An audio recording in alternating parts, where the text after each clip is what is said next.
हाय,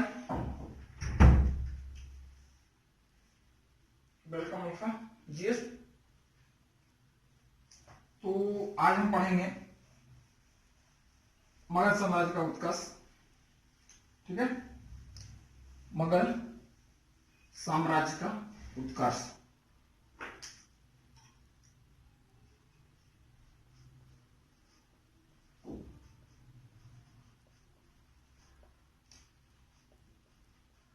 मगध साम्राज्य का उत्कर्ष।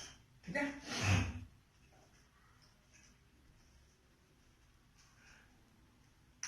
अच्छा, तो मैं आपको ये बताना चाहूंगा सबसे पहले भारत में जो है, भारत में अब जो है जनपद का स्थापना हो गया था। जनपद से महाजनपद बन गया और पूरे भारत में 16 महाजनपदों का जो है विभक्त हो गया। 16 महाजनपदों में विभक्त हो गया था और इन जनपदों में सबसे ज्यादा अगर विकास हुआ तो उसका क्या हुआ, मगध जनपद का विकास हुआ। तो मगध जनपद के बारे में हम पढ़ेंगे। सबसे पहले ये मगध साम्राज्य का उदय।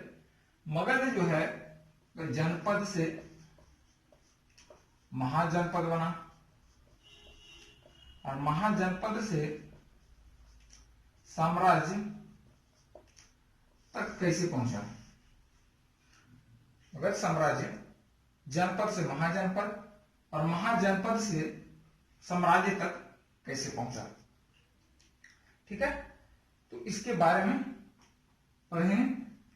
तो सबसे पहले देखते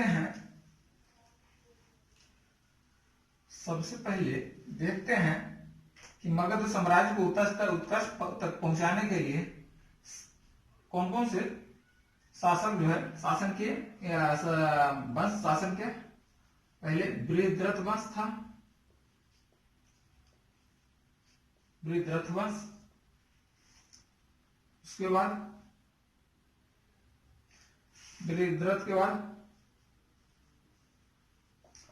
हर्यक वंश, हर्यक वंश के बाद शिशुनाग वंश,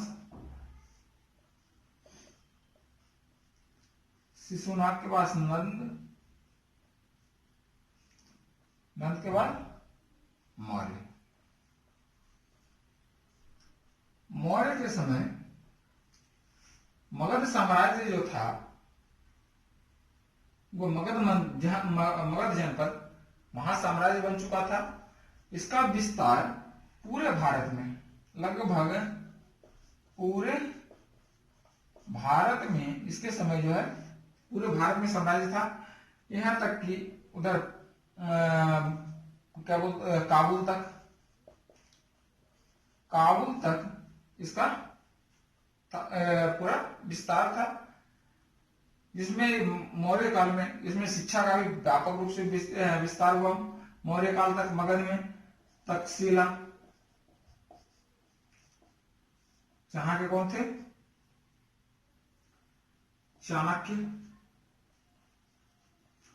तक्षशिला में अपना विद्या ग्रहण किए थे। बृहद्रथ वंश देखते हैं। बृहद्रथ वंश, इसमें इसका जो है चर्चा पुराणों में की गई है, पुराणों में तथा वेदों में की गई है। वैसे इसका कोई साक्ष्य मिलता नहीं है कोई राजाओं का।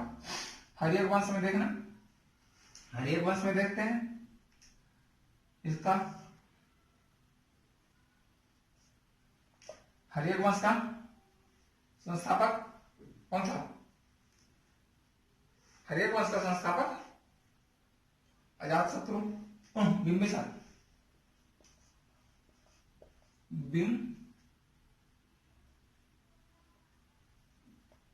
बिंबिसार।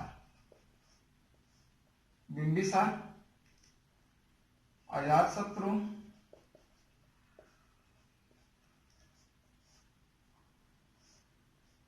उदयन, अनिरुद्ध,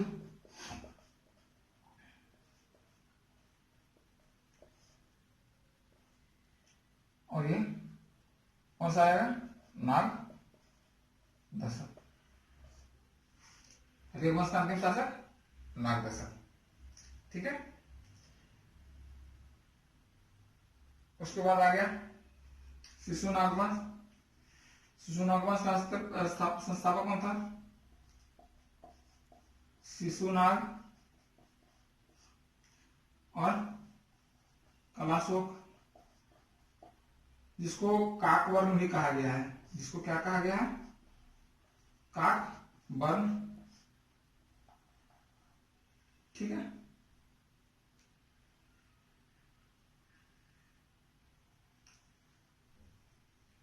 प्रथम बौद्ध संगति अजातशत्रु, द्वितीय कलाशोक, तृतीय अशोक, चौथा कनिष्क। ठीक है, याद रखिएगा। उसके बाद आ गया नंद वंश में महापद्म नंद, घनानंद। घनानंद के बाद मौर्य आ गया। मौर्य के संस्थापक कौन था? चंद्रगुप्त मौर्य।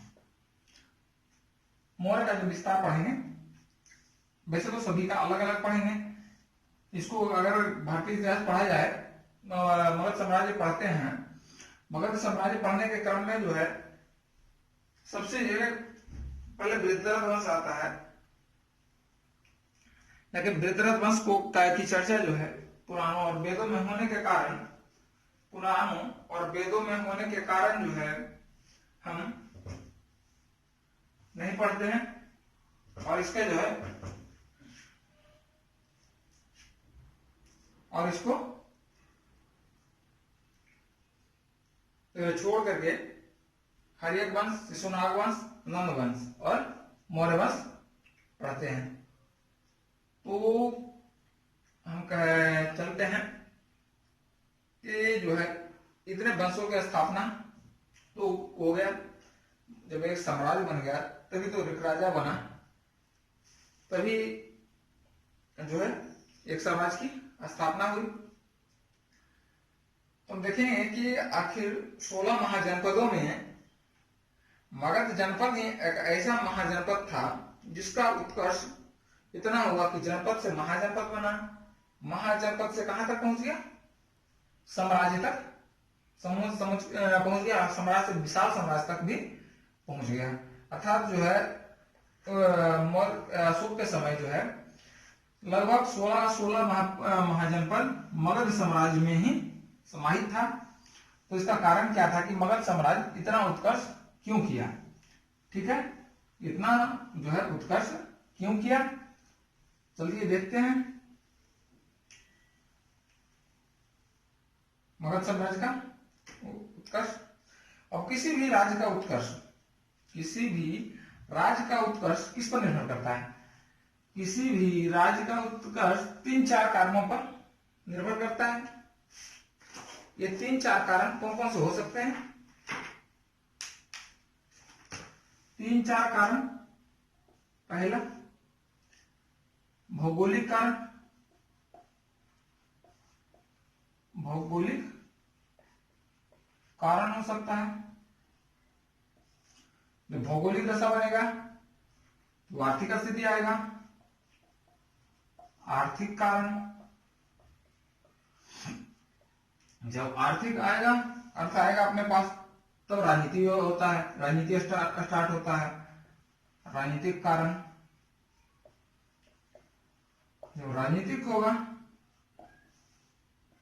तो सांस्कृतिक कारण भी एक बढ़ेगा। यानी कह सकते हैं कि इन 4 कारणों के कारण जो है ये चार कारणों के कारण मगध साम्राज्य का उत्कर्ष जो है एक महाजनपद से लेकर के कहां तक चला गया, महासाम्राज्य तक चला गया। तो पहला अगर देखते हैं तो भौगोलिक कारण, पहले क्या देखते हैं, भौगोलिक कारण।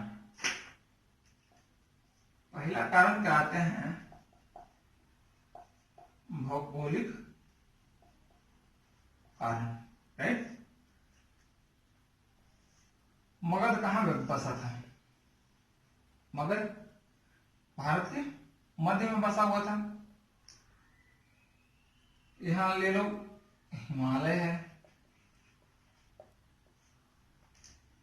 यहां हिंद महासागर,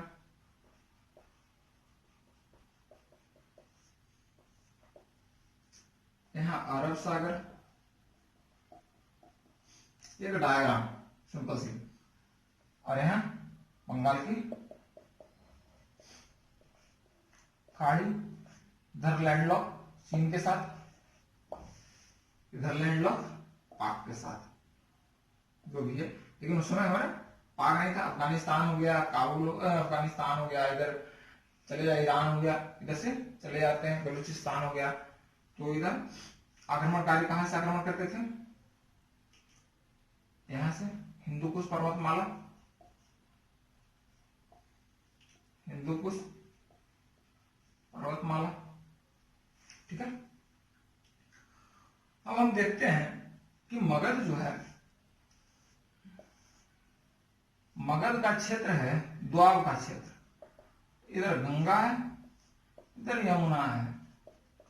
मगध का क्षेत्र जो था द्वाब का क्षेत्र था। जब कोई क्षेत्र, भौगोलिक स्थिति, जब कोई द्वाब, जब कोई क्षेत्र दो नदियों का क्षेत्र बन जाता है, दो नदियों का बीच की भूमि बन जाता है, इसमें क्या क्या फायदा होगा, भौगोलिक क्षेत्र के कारण,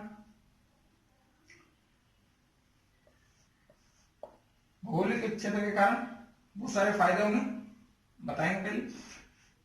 या इसके पीछे बताएंगे कि कोई भी अगर साम्राज्य या राज्य या सभ्यता का उदय हुआ है, कोई भी राज्य, साम्राज्य या सभ्यता का उदय हुआ है, तो वह नदी के किनारे हुआ है।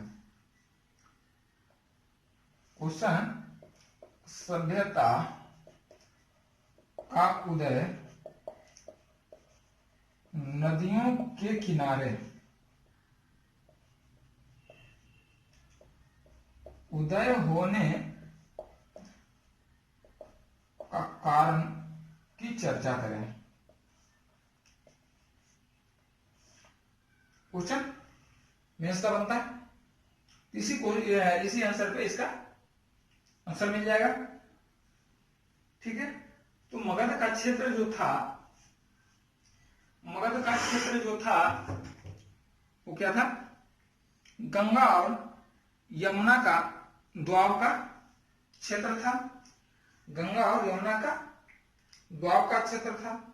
द्वाब होने के कारण जो है, द्वाब होने के कारण यह मिट्टी कौन सी होगी, दोमट, मिट्टी कौन सी होगी, दोमट, जिसको बहा कर लाते हैं नदी, दोमट मिट्टी।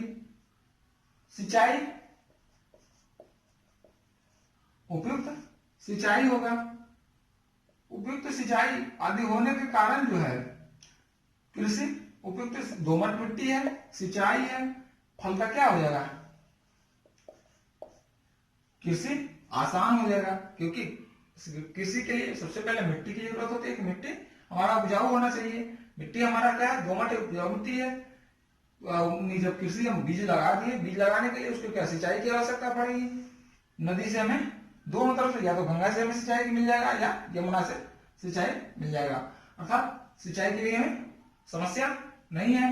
जब सिंचाई की समस्या नहीं है तो क्या होगा, कृषि का विस्तार होगा। जब कृषि का विस्तार होगा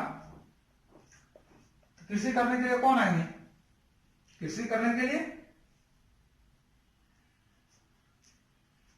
मजदूर आएंगे, लोग आएंगे, जन, लोग जिसको कहते हैं जन। जब जन आएंगे इसमें क्या होगा, संख्या में वृद्धि होगा। जन की संख्या में वृद्धि होगा तभी तो हमें कृषि मिलेगा। आर्थिक के साथ साथ ये जो है भौगोलिक के साथ साथ भौगोलिक स्थिति यही कहेंगे कि गंगा और यमुना के बीच का भूमि होने के कारण जो है यहाँ कृषि ज्यादा होता है। साथ साथ में यहाँ एक पर्वतमाला है, कौन सा, विंध्याचल,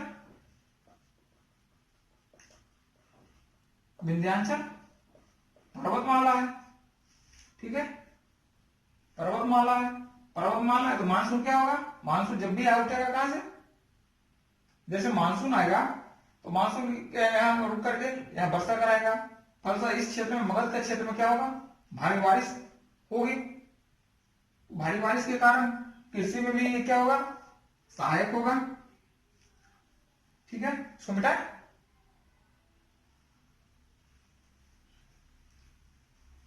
नोट करते जाइए, ठीक है।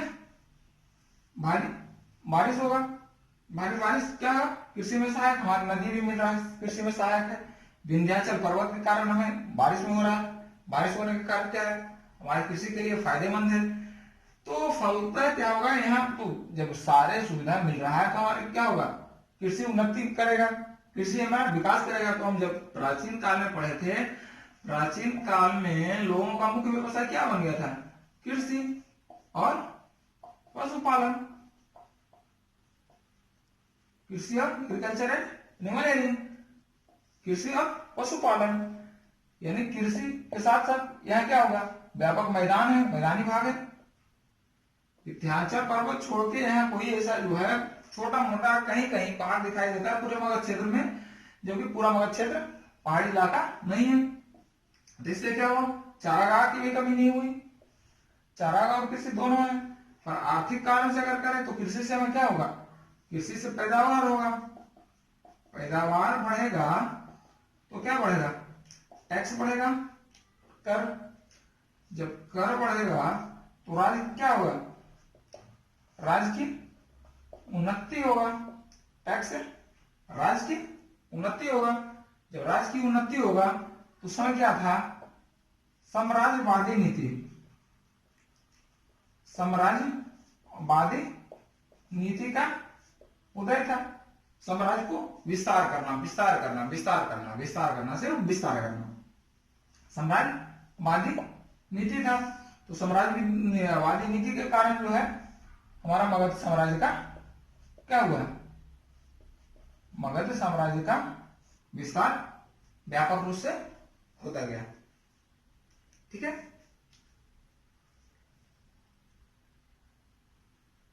ये देखते हैं जो हमारा कृषि बढ़ेगा,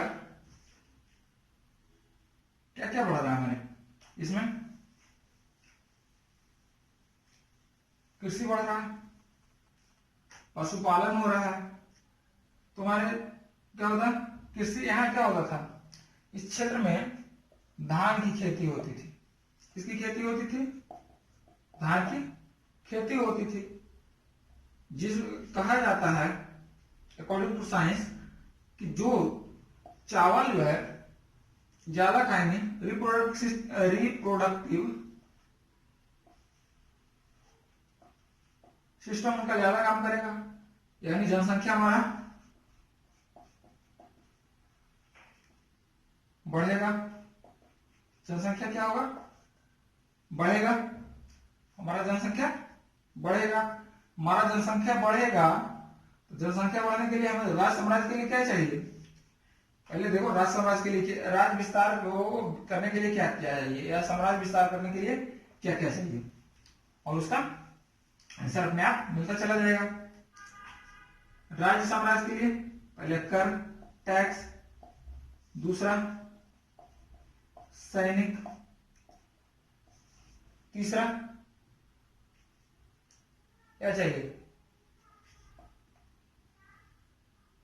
तीसरा चाहिए हमें राजा, प्रतापी राजा। ठीक है, ये तीनों चीज में चाहिए। और ये जो है टैक्स लेकर के हमें क्या करना चाहिए, जनता को धनी होना, धनी होना, यानी धन का होना, सीधा करें धन का होना। ठीक है, ये चार चीजें जो है एक साम्राज्य विस्तार के लिए काफी है। तो सबसे पहले कर पे जाते हैं। कृषि हो रहा, कृषि का उत्पादन हो रहा है, पैदावार बढ़ रहा है क्योंकि बारिश भी हो रहा है प्राकृतिक रूप से, और नदी से भी हम सिंचाई कर रहे हैं। अर्थात दोनों तरह से अगर सिंचाई कर रहे हैं तो कृषि का पैदावार तेजी से बढ़ेगा, हमारा कृषि ज्यादा होगा। उसके बाद यहाँ शिल्पियों को, शिल्पकारों को जो है क्या दिया गया, आश्रय दिया गया, शिल्पकारों को बढ़ावा दिया गया, शिल्पियों को बढ़ावा दिया गया।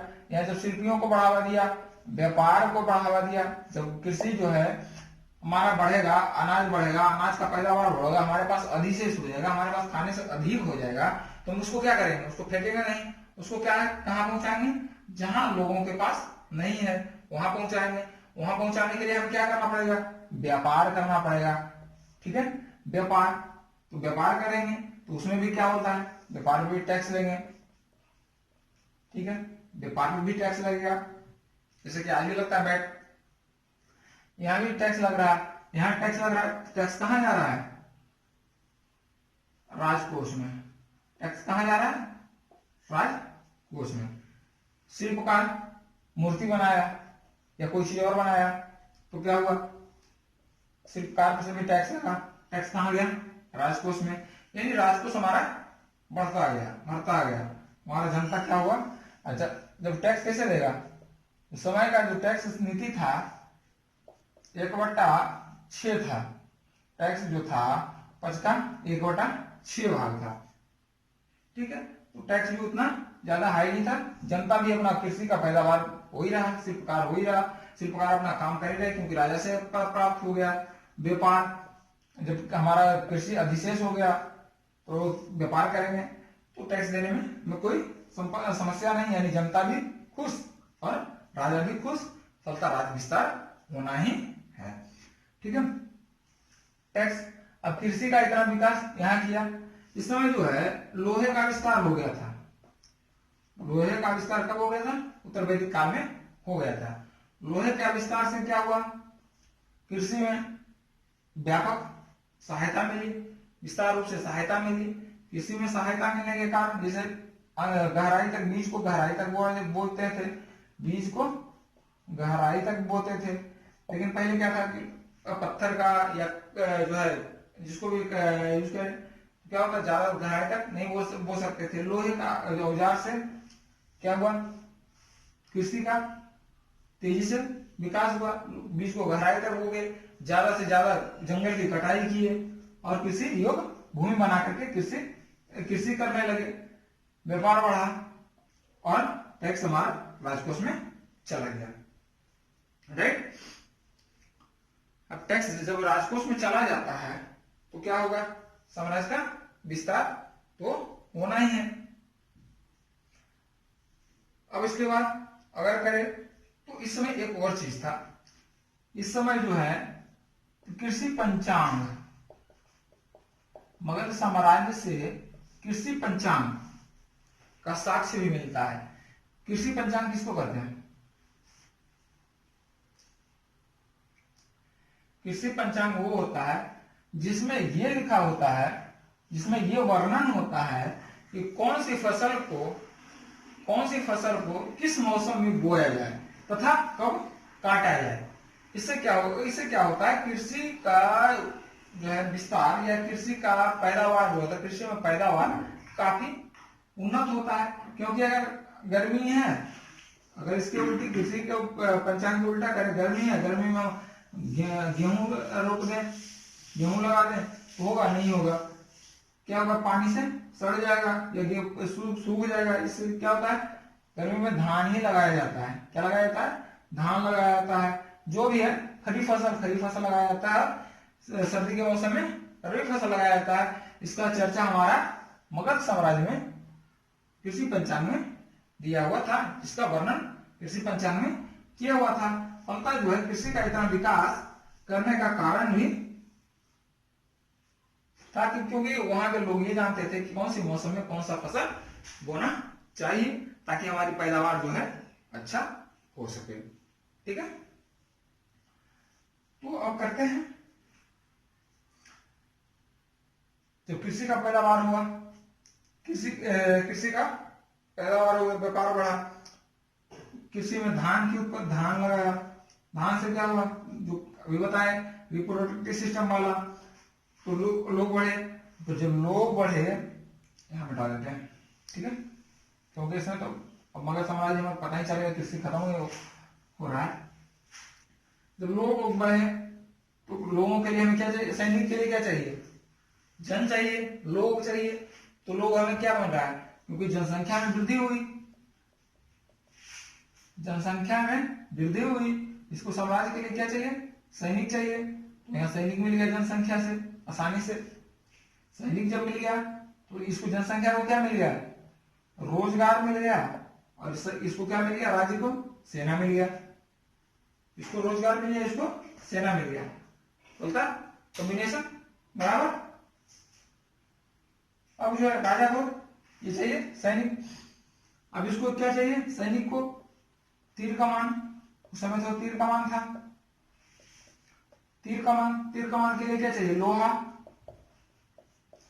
और रसद का सामान, रसद बोले तो खाने का सामान, लोहा आविष्कार हो चुका था, तीर कमान बन गया, इधर कृषि का, लोहा से कृषि औजार बन गया,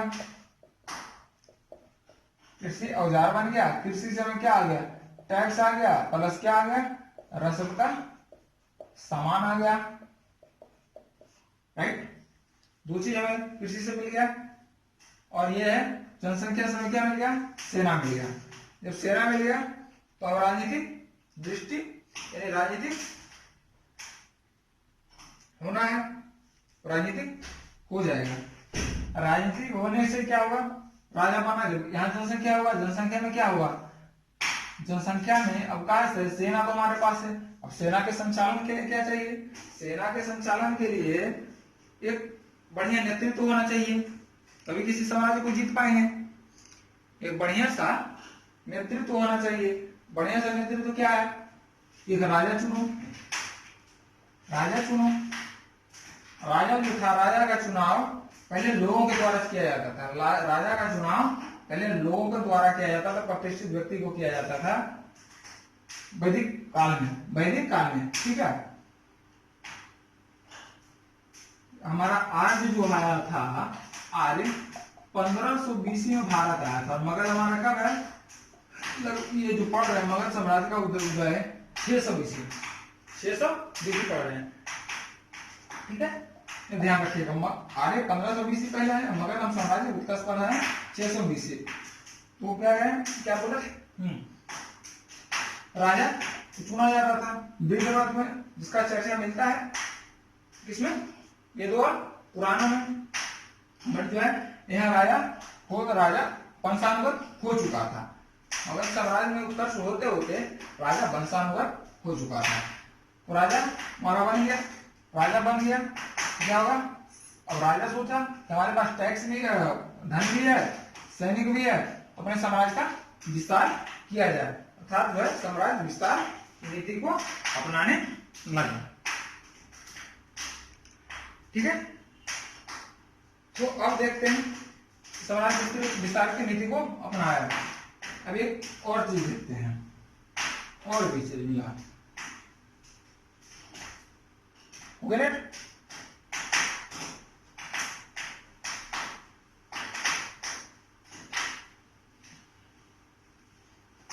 मगध साम्राज्य की राजधानी कहां थी, राजगिरी, इसको बोला जाता है गिरिवट भी बोला जाता है। द्वितीय राजधानी कौन सी थी, प्रथम द्वितीय राजधानी इसको बनाया कौन, उदयन बना था, कहां, पाटलिपुत्र नामक शहर का निर्माण, राजगिरी पहाड़ियों के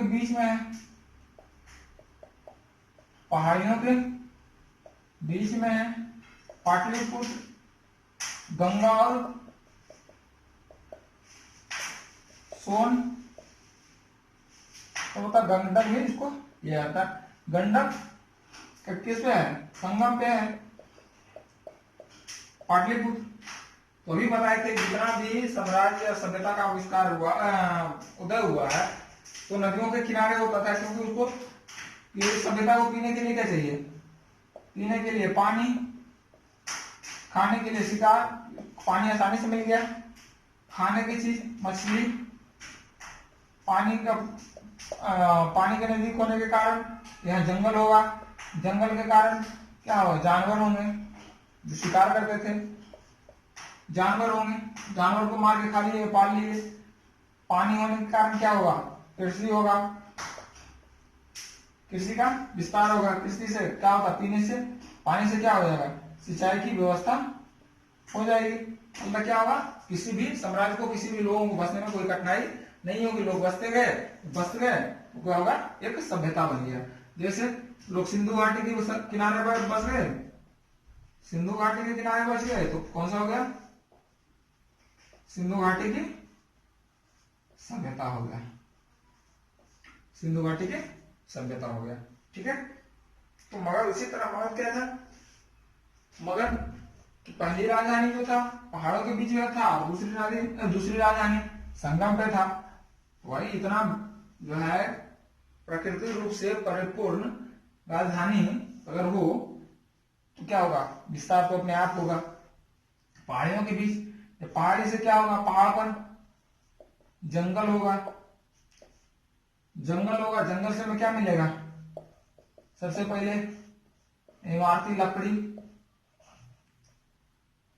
ठीक है, खाने के लिए फल, कंद, ठीक। उसके बाद जंगल से और क्या मिलेगा, जंगली जानवर, जंगली जानवर में जानवरों को पालतू बनाना सीख लिया था, जानवरों को पालतू बनाना सीख लिया। तो हाथी को क्या बनाया, हाथी को पालतू बना लिया। तुम्हें क्या मिल गया जंगल से इमारती लकड़ी जो रहने के लिए भी बना रहे थे और जलाने के लिए भी यूज हो रहा था, खाने के लिए कंद, फल और कंद मिल ही गया। और जानवरों का भी क्या हो गया, हाथी, सवारी के लिए हाथी मिल गया। उसको ढोके बाहर निकालने के लिए क्या हो गया, हाथी को क्या हुआ था, उसको पालतू बना लिया, तो हाथी मिल गया। ठीक है। तो यहां से भी हमें क्या हो गया, आर्थिक दृष्टि से लाभ हो गया, क्योंकि लकड़ी का व्यापार होने लगा। यहां तक कि पाटलिपुत्र जो है, पाटलिपुत्र में राजमहल लकड़ी का बना हुआ था, लकड़ी का बना हुआ था, जिसी के कारण जो है अभी तक उसका अवशेष नहीं बच पाया। कि जो था अभी जो वर्तमान में पटना है, कुम्हरार नामक स्थान पर जो है राजभवन बना हुआ था, वो लकड़ी का बना हुआ था। जब यहाँ जंगल से इतना मिल रहा है तो राजभवन क्या कोई भी घर लकड़ी से बन जाएगा। अगर नहीं देखना है तो पहाड़ी इलाकों में जाइए, पहाड़ी इलाकों में जो है घर जो है लकड़ी का ही बना मिलेगा, क्योंकि वह लकड़ी पर्याप्त मात्रा में, ईंट तो उतना पहुंच नहीं सकता आसानी से। और जब हमें लकड़ी पर्याप्त मात्रा मिल रहा है तो लकड़ी घर बनाने में कोई दिक्कत है, कोई दिक्कत नहीं है। तो लकड़ी की हमें पर्याप्त मात्रा में मिल गया, तो यहां से भी हमें क्या हुआ, आर्थिक दृष्टि से फायदा हुआ। आर्थिक दृष्टि से फायदा होने के कारण राजनीतिक हुआ। राजनीति क्या हुआ, राजनीति हुआ, साम्राज्यवादी नीति को अपनाया। राजा जो है क्या अपनाया, साम्राज्यवादी नीति को अपनाया। जब साम्राज्यवादी नीति क्या कहता है, राज विस्तार। साम्राज्यवादी नीति जो कहता है राज का विस्तार करो, राज का विस्तार। एक राजा है, दूसरे राजा है, विस्तार करते गए। मगर यहां से था, फिर कहा नहीं इतना बड़ा हो, नहीं इतना बड़ा, पूरा का पूरा जितना है इतना बड़ा कर दिया। यानी मगध का जो है विस्तार होता गया। ठीक है। उसके बाद जो है अगर और कहें तो इसमें आता है, आर्य जो है 1500 में आए थे, और ये क्या हुआ 620 में हमारा मगध का उत्कर्ष हुआ। तो मगध उत्कर्ष होने के कारण, मगध का इतना उत्कर्ष होने का एक और कारण कहा जाता है कि आर्यकरण जो है, आर्यकरण बढ़िया कहिएगा, आर्यकरण जो है हमारा मगध का देर से हुआ। मगध का हमारा आर्यकरण देर से होने के कारण जो है मगध साम्राज्य का उत्कर्ष या मगध साम्राज्य इतना फैलने का कारण जो है बहुत बाद आर्यकरण होना या आर्यकरण बाद में होना कहा जाएगा। ठीक है, तो आर्यकरण से हमें हानि क्या था, आर्यकरण से हमें हानि क्या था तो हम बताते हैं। पढ़े हैं वैदिक काल और ऋग्वैदिक काल, आयुर्वेदिक और पोस्ट ऋग्वैदिक काल, पोस्ट ऋग्वैदिक काल। ठीक है, ऋग्वैदिक काल, इसमें जो था ऋग्वैदिक काल में वर्ण व्यवस्था थोड़ा सा कर्माधारित था, कर्म मूलक था। इसमें क्या हो गया, जन्म मूलक हो गया। ठीक है, यहां शिक्षा सभी ग्रहण कर सकते थे, शिक्षा में गिरावट आई, शिक्षा में गिरावट आई। यहाँ सब लोग साथ में रहते थे, यहाँ जो है सब क्या बोला, क्षत्रिय ब्राह्मण और शूद्र में विभाजित हो गए। अब जब ये जो हो गया सब साथ में है और इसमें ब्राह्मण क्षत्रिय वैश्य और शूद्र ये छुआछूत आ गया, तो विकास ज्यादा कौन करेगा, विकास ज्यादा वो करेगा जो सब साथ में हो, और जो अलग है वो तो नहीं कर सकता है। तो आर्यकरण में क्या हुआ था, आर्य जो थे वैदिक क्या बोलता है ऋग्वैदिक काल के बाद वाले थे। ऋग्वैदिक काल में जो हो गया था, तो ऋग्वैदिक काल में अगर ये जो है ऋग्वैदिक काल का अगर 600 से पहले आ जाता यानी 1500 में आ जाता तो मगध साम्राज्य का विकास नहीं हो पाता, क्योंकि यहाँ का समाज जो है बढ़ जाता, ब्राह्मण शूद्र वैश्य, ब्राह्मण क्षत्रिय वैश्य शूद्र में बढ़ जाता, जिससे क्या होगा समाज हमारा लोगों में इतना विकास की भावना पैदा ही नहीं होता, क्रिएटिव माइंड होता ही नहीं है, तो हमारा मगध का साम्राज्य नहीं हो पाता। तो इसका एक कारण भी कह सकते हैं कि मगध साम्राज्य का जो है देर से आर्यकरण भी होना मगध साम्राज्य के उदय का कारण भी हो सकता है। ठीक है,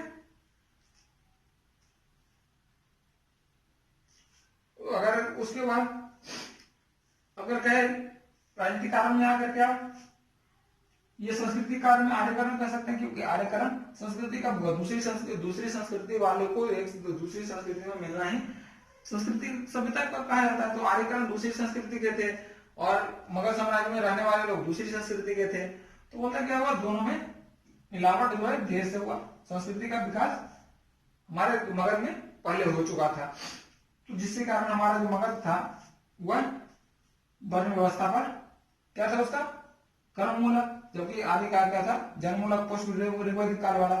तो हमारा जो काल था वैदिक काल का ही रूप था और मगध साम्राज्य का उदय का कारण था। अब राजा जो था यहां पे देख लेते हैं,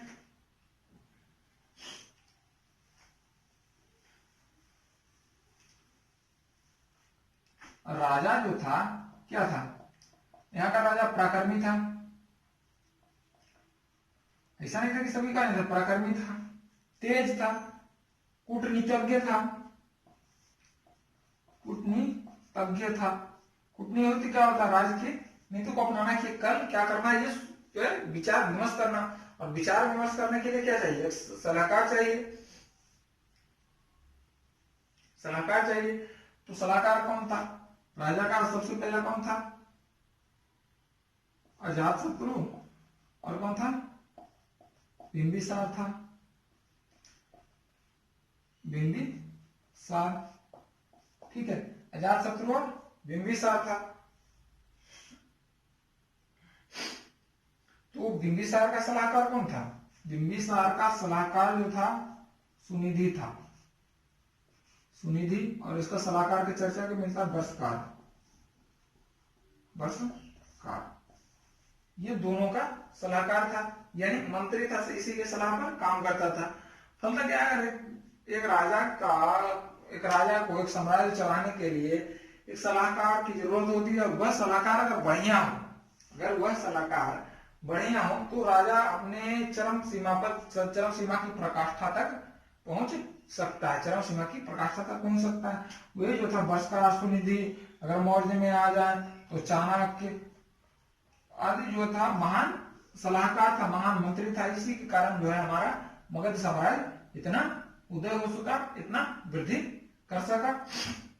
ठीक है, तो अगले हम पढ़ेंगे सभी को वृद्धरथ के बाद तो पढ़ते नहीं, वृद्धरथ का उतना चर्चा मिलता नहीं, क्योंकि इसीलिए हम उसको पढ़ते नहीं। अगर इतिहास पढ़ा जाए, आराम किया जाए तो हरियक से स्टार्ट करते हैं, हरियक, उसके बाद हम पढ़ेंगे हरियक के बाद शिशुनाग, नंद, और उसके बाद मौर्य। इसमें मेंस का कोई क्वेश्चन बनता है, इसमें मगध साम्राज्य के उदय उत्कर्ष के कारणों का वर्णन करें, कारणों का वर्णन करें।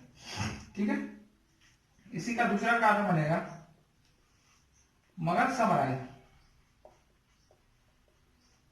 का विस्तारीकरण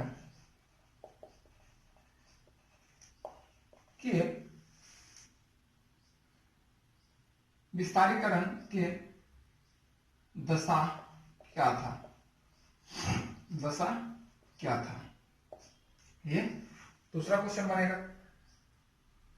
तो इस तरह से हम जो है पढ़ेंगे अगला। इसमें 1 नंबर का क्वेश्चन प्री के लिए भी बहुत है, और मेंस के लिए इसका 2 क्वेश्चन बनता है। अब जो है आगे पढ़ेंगे सभी वंशों का, एक एक राजाओं के बारे में। ठीक है, तो ये नेक्स्ट क्लास है, राइट।